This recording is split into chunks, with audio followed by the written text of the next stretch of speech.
Good morning. How's everyone doing today? All right, let me start with just a brief introduction of myself for those of you that don't know me. My name is Dustin Roberts. I manage the infrastructure team at Network Center, so we do a lot of the consulting work.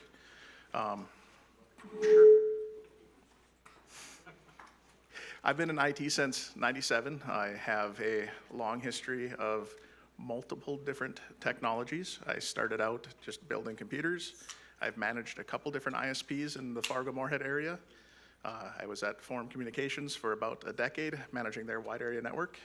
And I have been at Network Center for almost 4 years now. So got a few different scenarios that I've run across the years that kind of give me some insight, but I don't claim to know everything. I think that anybody that says they know everything in IT just probably hasn't been doing it long enough. Anyhow, today I kind of want to talk a little bit about security, specifically security as it relates to hybrid offices. With COVID, I'm sure everybody's aware that the way that we work has changed. There's more people out of the office. There's a lot more people that are out of the office part-time and then move back into the office.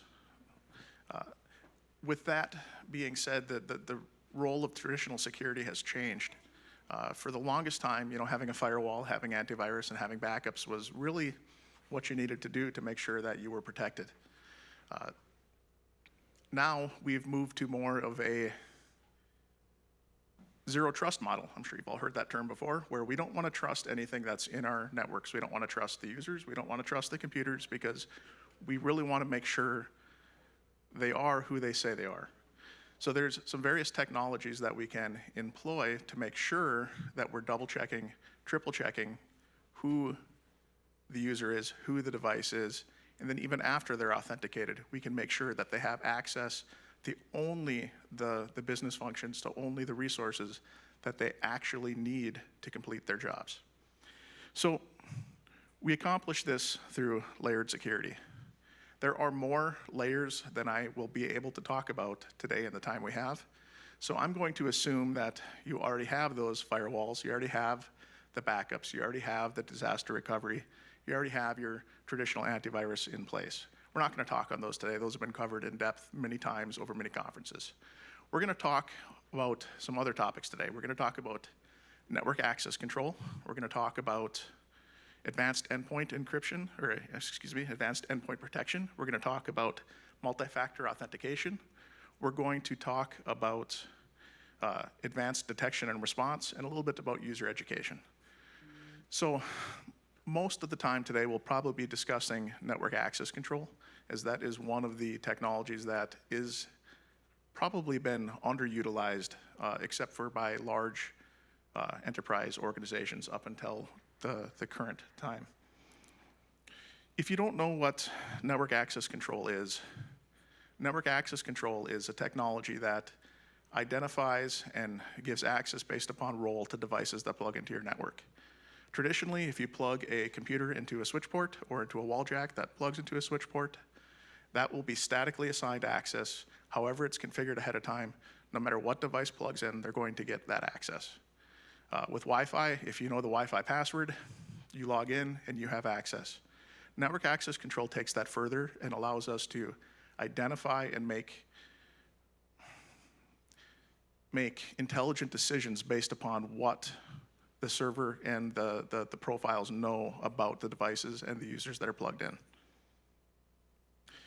That discovery and profiling is the key heart of network access control.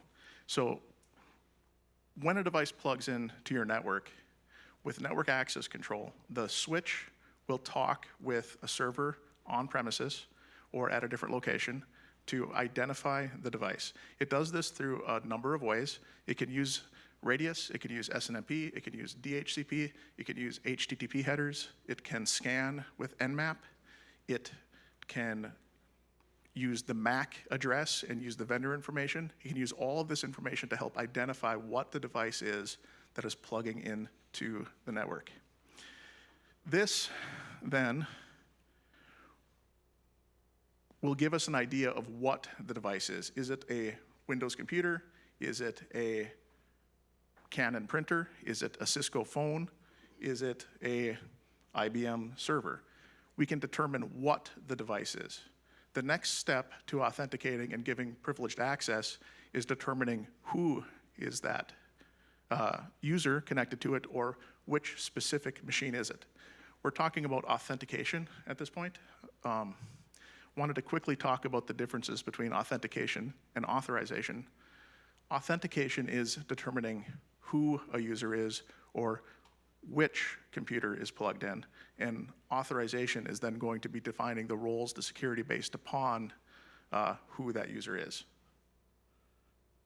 For authentication in 802.1x for network access control, we can use a lot of different information sources to determine what specific computer is plugged in or who is plugged in, who is logged into that computer. There's two primary methods for authentication when we're talking about network access control. Those two are MAC authentication bypass, or MAC auth, and the other is 802.1x. We really, really want to use 802.1x for authentication and network access control where we can, because it is going to be almost definitive in security depending upon the methods we use. MAC authentication bypass is very useful for authenticating a printer or a camera or maybe a light sensor, anything that does not support 802.1x. There are some downsides of using MAC authentication bypass. Those technical here will know that MAC addresses can be spoofed. Oftentimes, if you look at a printer, if you look at your laptop, you flip it over, the MAC address of that device will be listed right on it. Anybody with technical knowledge can spoof that MAC address onto their device. So we have to be really careful when we're doing MAC authentication. We don't want to use MAC authentication for any high-level security. So if you have, say, a Great Plains implementation and you're trying to authenticate accounting users, we do not want to do that with MAC because it can be spoofed. If there's an actor that's really trying to get that information, it's pretty easy to get by it. So we use MAC bypass as a last resort, again, for things like printers that don't support .1x. It's very handy in that resort as it gives us more control than the profiling alone. We can at least say, I'm allowing this set of printers rather than all HP printers. The other method of authentication that I talked about is much more secure, and that is 802.1x. The way 802.1x works is when a device plugs into a switch, we'll talk about wired first here. When a device plugs into a switch, it will be queried by that switch for authentication information.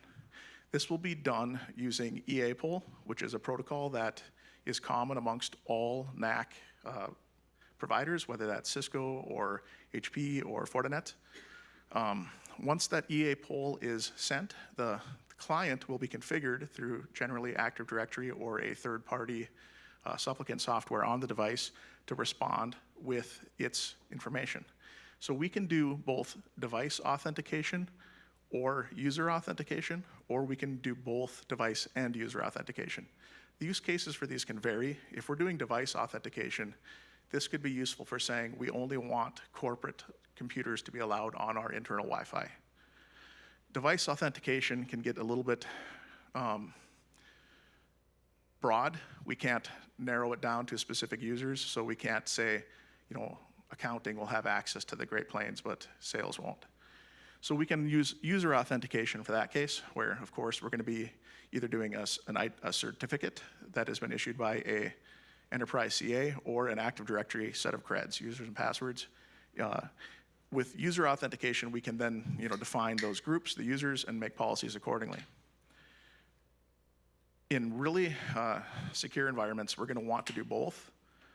Maybe that accounting role again, you want to make sure you're on a corporate device and you want to make sure that you're in a specific user group. So we could combine those two using technologies such as EAP chaining. Authorization is the next step that happens. So after we have determined what the device is, say a Windows laptop, and we have determined that maybe it's IT laptop 54 and that Jeff is logged in to that laptop, we can then make authorization rules. Those authorization rules can be defined by a very, it's almost, there's really no limit to how distinct or how broad you can paint your strokes for the authorization. If you want to have low overhead and it's a low risk network area, say printers, I keep going back to printers because this is a very common scenario. If you want to have broad access to that, you can put in an access rule that says all printers, I don't care what the brand is, I don't care who it is, if you're a printer, you're going to be put on the printer VLAN. End of story.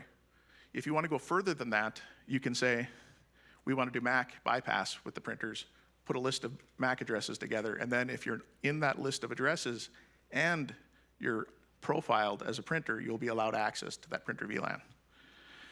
The other option is, like I mentioned before, we can do identity or group-based authorization. This is usually tied into Active Directory, where we'll have a group of a set of security groups that you'll be able to make your policy rules based upon. The policy rules are very dynamic as well. The most basic use that comes to mind when people first start thinking about network access control is dynamic VLAN assignment. So again, you're assigning printers to a printer VLAN, you're assigning phones to a voice VLAN, you're assigning IT users maybe to a IT VLAN, or maybe you're just assigning all endpoints to a computer VLAN. So we can do dynamic VLAN placement very easily with network access control, but we can also do much more fine-tuned placement with dynamic access lists. A dynamic access list is an access list that does not exist on the end switches or on the end wireless LAN controllers.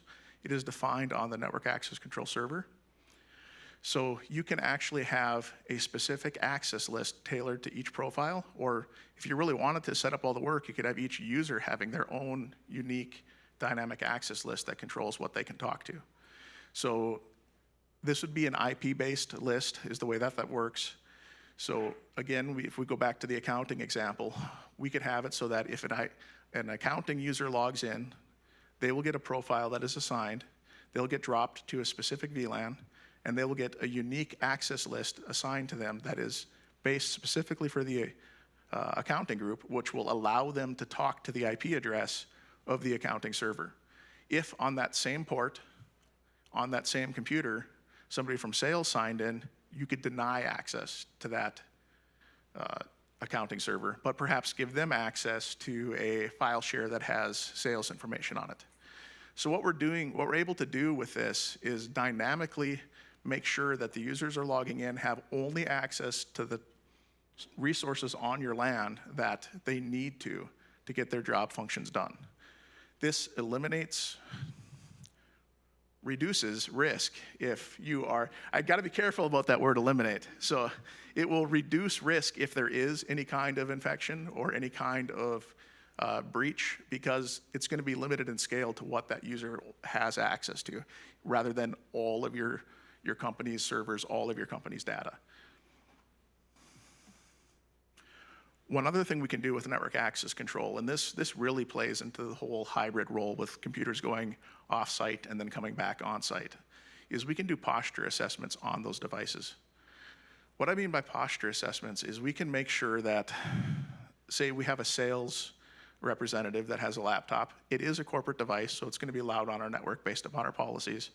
But maybe they've been on the road for 30 days and they haven't had really good internet access that whole time, so their antivirus is now 3 weeks out of date. Well, there could be a threat that they were exposed to that we don't want bringing back into our network because they don't have updated AV policy on their laptop. So what we can do is we can actually do health checks on the devices. We can make sure that it is a current operating system. We can make sure it has current Windows patches. We can make sure that there is a firewall running on that device. We can make sure that antivirus is running on that device. We can make sure that those antivirus definitions are current. We can do very detailed rules. If you want to make sure, I'm sure everybody in this room has heard about Print Nightmare, the Microsoft printing. If you want to make sure that they have the registry key for Print Nightmare set to the safe value before they're logged into the network, we can check for that. So we can make sure that those devices are in a secure state. Not only are they who they say they are also in a state that will make sure that they're not going to threaten your network after they've been off for an extended amount of time. If any of those conditions fail, we have options we can take. We can straight up deny access. More common is we will put them into a quarantine VLAN or a quarantine access list where they will have access to only the servers or resources that they need to bring themselves back into compliance. After they're back in compliance, they will then switch back over to the role and security that they should have to access the resources that they need. So with network access control, we have the ability to really fine-tune and make sure that we know who's talking when on premises, to make sure that when devices are coming into our organization that they are secure, we know who they are, and they have access to only what they need. That doesn't help us when they are outside of the environment. When a computer is at home, when a computer is roaming, whether that be to a convention like this, or maybe to a sales engagement, or to a vacation and somebody brings their work laptop with them, we need to make sure that those policies are applied to them as well, the same as when they are in the office.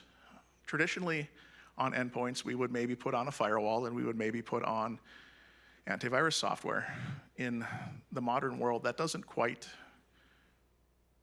do everything that we need to make sure that those policies are still enforced.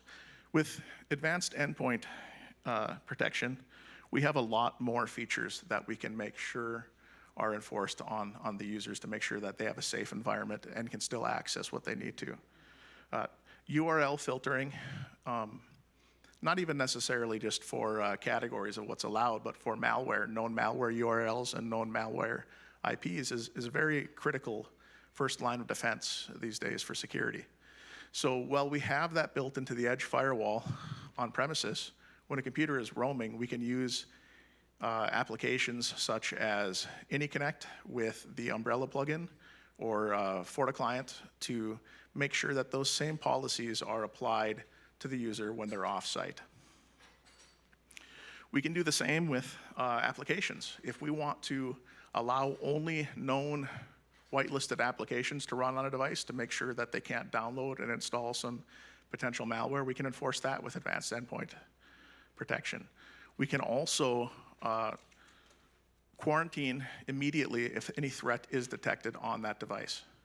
So what I mean by quarantine immediately is if you're running antivirus, and this could happen whether you're remote or on-prem, and the software determines that there's a threat, maybe a bad file or some policy has been triggered on your device, it can immediately lock it down so that the only thing that device can talk to is the threat protection server so that you can gather stats from it, you can pull the information you need, but it's not going to be able to spread that threat further on your network. It's not going to be able to do any further damage, and that can be done automated, so that immediate quick response is key to making sure that security threats are stopped quickly before they proliferate throughout the network.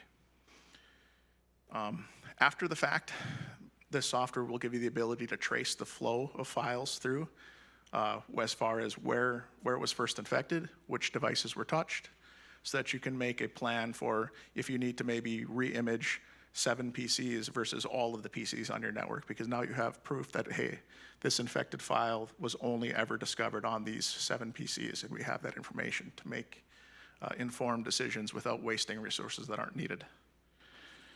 The other nice point, we talked about posture before, how posture can help with network access control.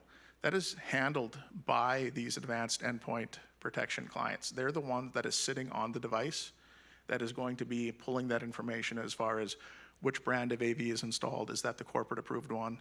Is that software up to date? Are Windows updates installed? So that information comes from the endpoint. So these two technologies work closely together to make sure that that policy is enforced.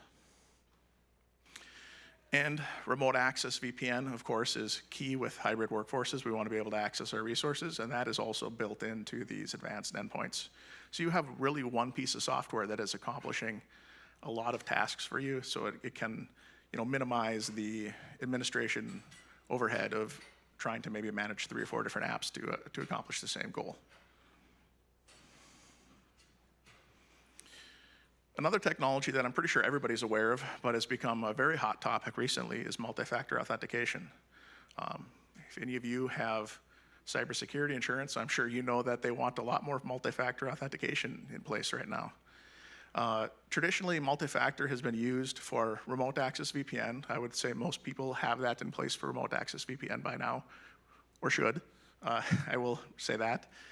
And secondly, if you're using software as a service, say a subscription to Microsoft 365, it's pretty traditional to put multi-factor in there if you're off-prem. Now, today, that is really not enough, especially, like I said, with the requirements from the cybersecurity insurance.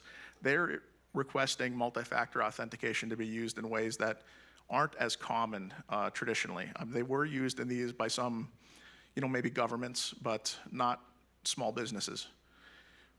So administrative access to servers is one of the big ones where MFA has become a huge ask. And it's a lot easier said than done. Sometimes I get the feeling that the people writing the policies don't actually know the state of the technology. But there are ways we can do it.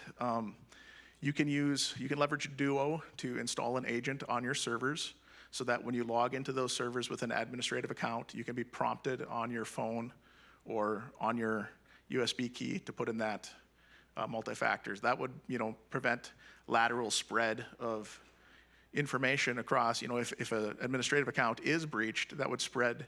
It would curtail that lateral movement because they would also have to have that approval before they logged into another machine with that admin account. So that's a very, very important way that MFA will be leveraged in the coming years, probably the coming months. Same thing for network devices. The insurance companies are now requiring this, where if you're going to want a policy, you have to have MFA enabled for admin access to network devices. So your administrative access to switches, to firewalls, to SANs, to VMware, you're going to have to enable that same MFA. We can do that a number of ways. Generally, using LDAP or Radius is the preferred way. We'll put a proxy server that kind of sits in between to talk to your MFA of choice, and then that Radius authentication from the switch will hit the proxy. That'll trigger the MFA and then send it back to make sure your primary auth through Active Directory is approved. And not required yet, but you can also do MFA on end user access to machines. This would be done the same way with Duo. This does present a lot of challenges. You have to make a decision whether you're going to fail open or fail closed. With MFA, if you are offline, you have no internet, you try to log into your computer, it has no way to send you a prompt. So you have to make a decision up front whether you're going to allow offline logins or deny them.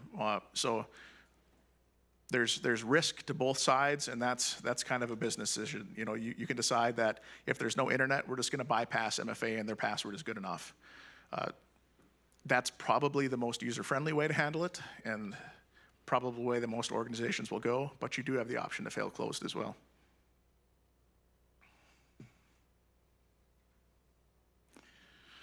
The next few topics I'm just going to touch on lightly because they are important, and I'm sure you've all been pounded on these over the past few years as well. Detection and response, whether that be doing in-house security operations center with your own software or leveraging a partner like Arctic Wolf, is a key component to modern security. I've mentioned it before, the quicker we can detect a threat and respond to it, the more successful you're going to be as an organization in surviving that breach. Unfortunately, malware, ransomware, all of that is on the rise. We're all aware, we see the news stories. This isn't gonna go away anytime soon. So by leveraging a partner like Arctic Wolf, they will put sensors on your firewalls. They'll have an inline sensor that will monitor all the traffic coming in and out of your network. They can put sensors on your endpoints, all your workstations, all of your servers. They can tie into your Azure and your AWS instances to kind of really keep an eye on all of the traffic. They will ingest all of your logs into a centralized location and store them so that you have the ability to go back and search and report on those. And the benefit here is they're going to, over the first few months, they're going to really learn the everyday flow of traffic on your network. They're going to understand the way that your organization is used. And if there's anomalies, they'll be able to alert on that and get information to you quickly as far as, hey, there's a threat detected here. You need to act on this.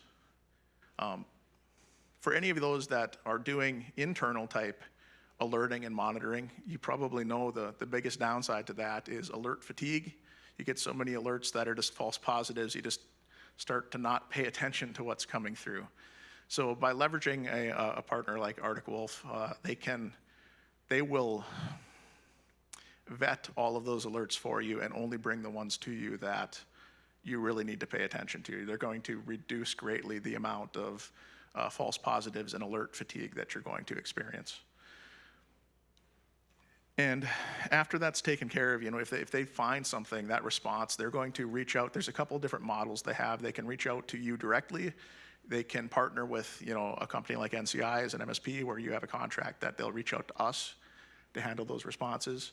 But if anybody here has Arctic Wolf already, you will know that if they find an alert, they do not stop contacting you until you respond. They want to make sure you're aware. So it's a good system, and it does help make sure that you're responding to any threats that they find promptly, and they provide good detailed information about what is happening for those.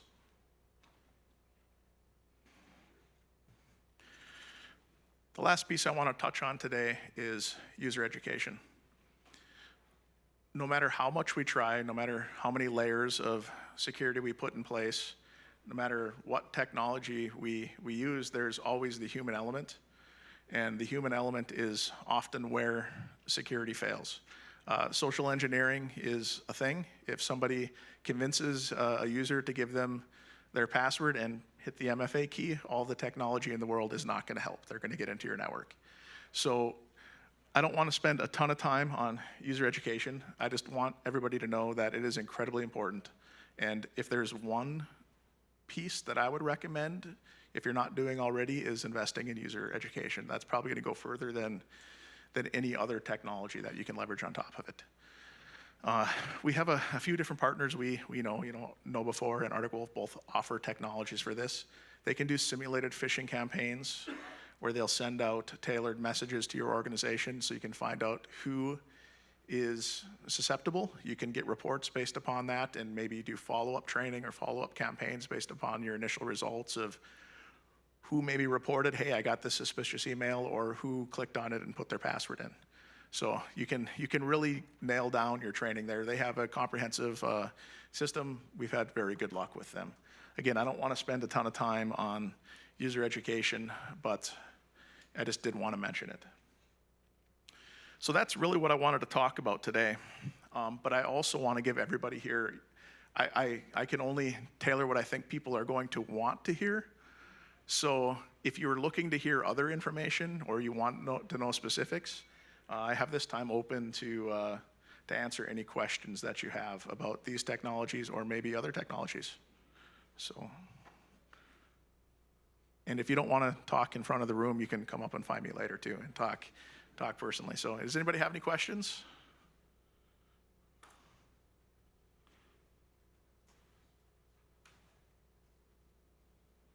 Talk a little bit about Cisco Duo compared to the Microsoft and MFA. Sure.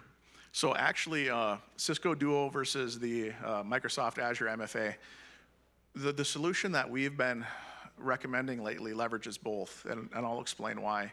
Generally, you want to have your entire organization on one MFA solution, but the Microsoft solution does have some limitations.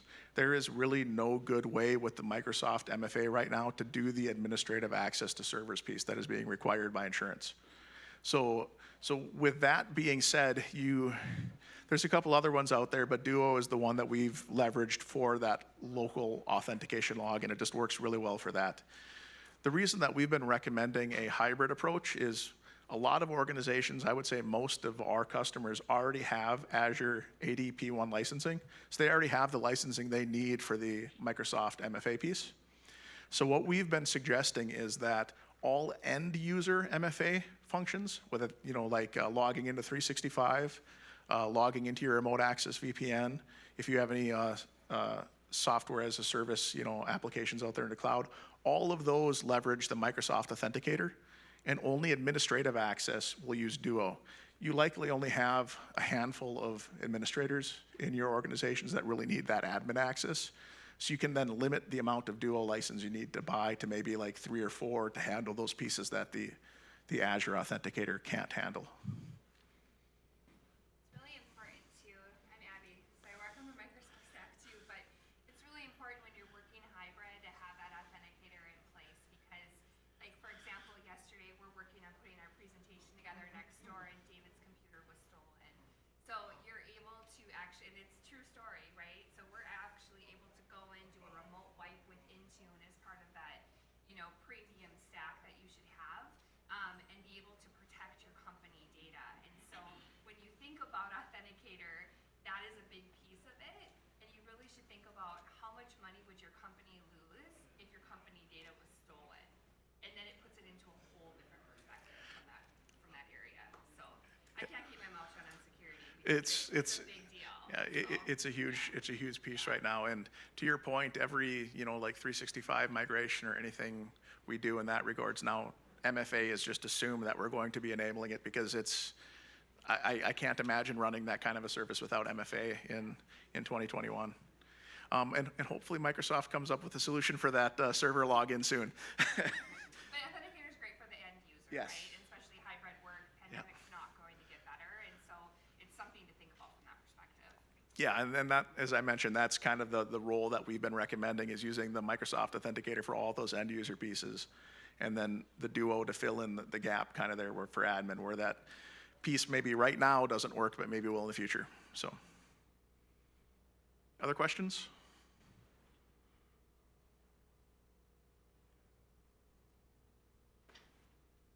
No? Okay. Oh, So for Cisco VPN, do you recommend the users use the Duo or the Microsoft? for AnyConnect? We've been using the Microsoft Authenticator. Just that way, the end user doesn't have to use a separate authenticator for Office 365 and their VPN. They can use the same authenticator. It works really well. You can integrate it with either a SAML, or you can do, like I mentioned, you can do a proxy to send that back up. But with AnyConnect, SAML works really well into the Microsoft Authenticator.